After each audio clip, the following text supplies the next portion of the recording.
Hey folks, this is Blue Collar Popper, and I'm coming at you with a little video. I'm getting a little bit of beautiful outside time. Smoking my country gentleman with some mixture margarine, and I'm going to go walk around the neighborhood and pick up some sticks because I'm going to do a kiln firing today. Y'all stay tuned.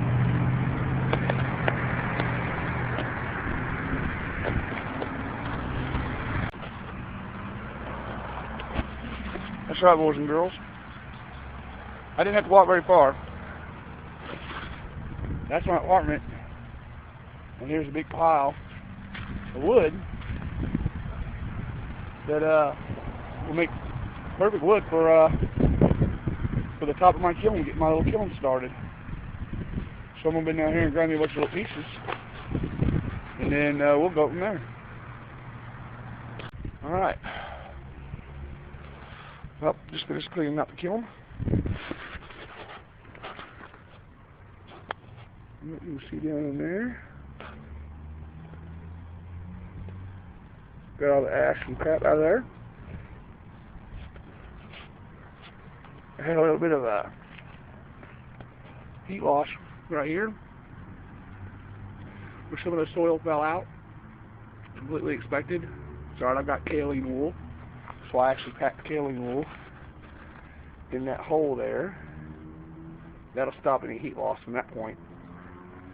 You can see where the cans have begun to is gone from the bottom, but all that's left is this hard packed clay ash mix. And cleaned that mess up. Cleaned the bottom of the kiln out. Got me some scrap wood at the top of it to get it going. So yeah.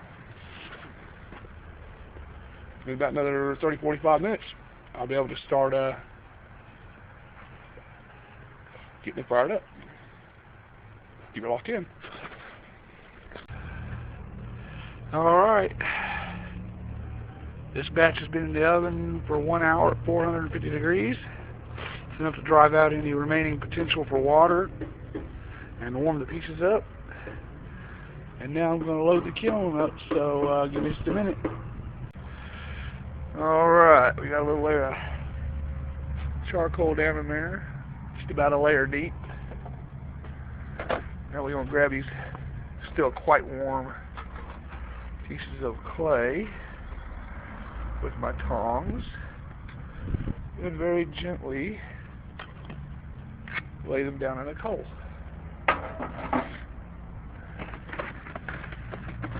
I like to make sure there's enough space between the pieces that they don't make contact too much. Okay.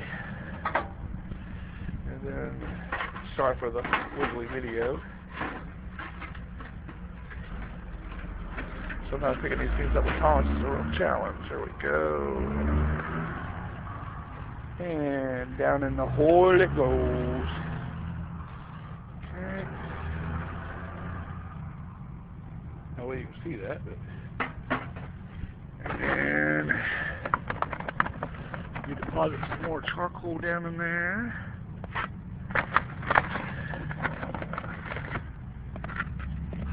Try to make sure these are different angles. Let's see. Ooh, yep, they're still hot. Okay, good. Okay, grab another one. And then, in case you're wondering, I have actually dropped these, moving them from the oven to the kiln. And basically, we're just kind of nestling these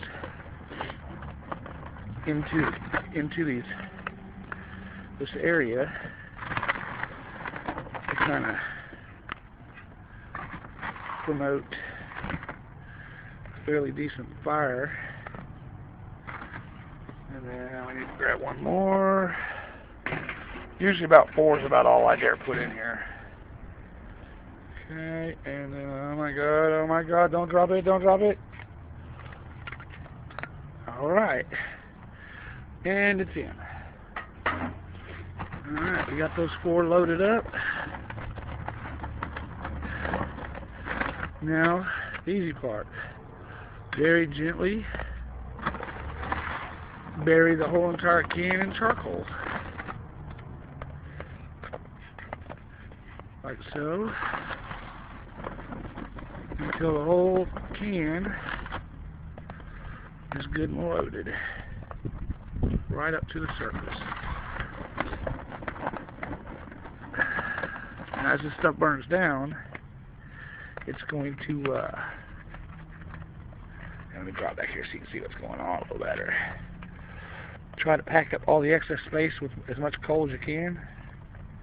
You don't really have to worry about losing too much air. And this is just good old El Cheapo backyard charcoal briquettes. Not my favorite choice. I would tend to prefer using something like prefer to use something like Royal Oak or Natural, but a local Walmart right now. So there you have it. That's a loaded kiln. Stay tuned. Alright, as you can see, we've got our fire made, well built. Nice little pyramid of very dry old hardwood that I collected from yard scraps. Underneath it you can see the charcoal. There's pieces of old board I got from an old house that was tore down. Sorry for the train. But that gives you an idea what's going on. We're going to get this bad boy lit, guys. Alright folks, looks like we have ignition. We got her going. No accelerant. Did use a little paper from the charcoal bag there, but not a lot. Mostly I used the shavings from, I don't know if you can see that on the ground, but you can see all the shavings on the ground. I collected those and added it to the little small spaces to really get her going good. And as you look over here, you can see the coals are already starting to whiten on top. The wind's pulsing pretty decent, going from higher winds to near no winds, so I think we've hit sustainability. We got a sustainable fire rolling. Now basically we're going to sit here and we're going to tend on this stuff, keep all the wood in the center until it all burns away. And by then we'll have a good hot bed of charcoal on top to work its way down the hole. Stay tuned. Alright, now we're down to the fire's burned down almost completely. The coals underneath it are the surfaces are good and white. That means it's still good and hot. So we've reached the point where we're going to put the cover on it. Now the cover is this critter right here. Now what you're looking at is, this was an old wire colander with basket. I coated the outside of it in refractory cement that I got off of eBay. And then underneath it, see if I can just start tearing it up, I lined the inside of it with kaolin wool, enough to help hold the heat in. And then I left a little small vent hole for the oxygen. So once this fire burns out, we'll drop that lid on it and then just check on it every hour or so. Make sure the coals are falling down good. So yeah, so far so good. Stay tuned. Howdy folks.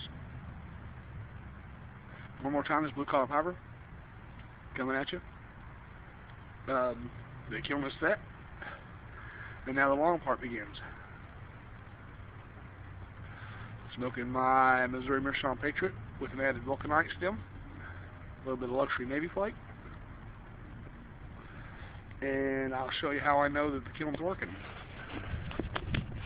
Now if you look at the kiln really closely, you'll see that there's almost no smoke coming out of it. The fire's gone out, right? No. That means we're now reaching a high enough temperature that most of the volatile gases are actually beginning to combust.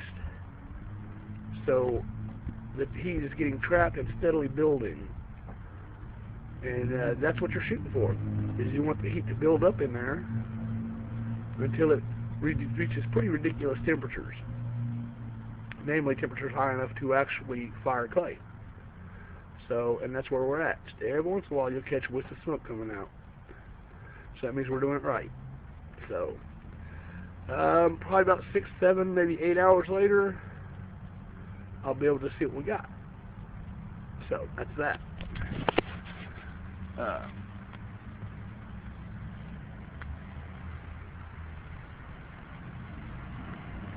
want to use this opportunity to wish the best to all you guys on the East Coast in your recovery. Hope you have a speedy recovery. Get your power back on. And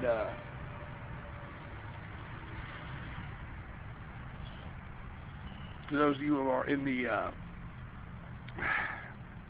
neo-pagan traditions or pagan traditions or whatever, blessed Samhain. I hope you've had a good fire festival. That's the rest of you folks. Stay tuned for the next video, and hopefully we'll have some success and we won't hear no awful nasty pops. Peace out, guys.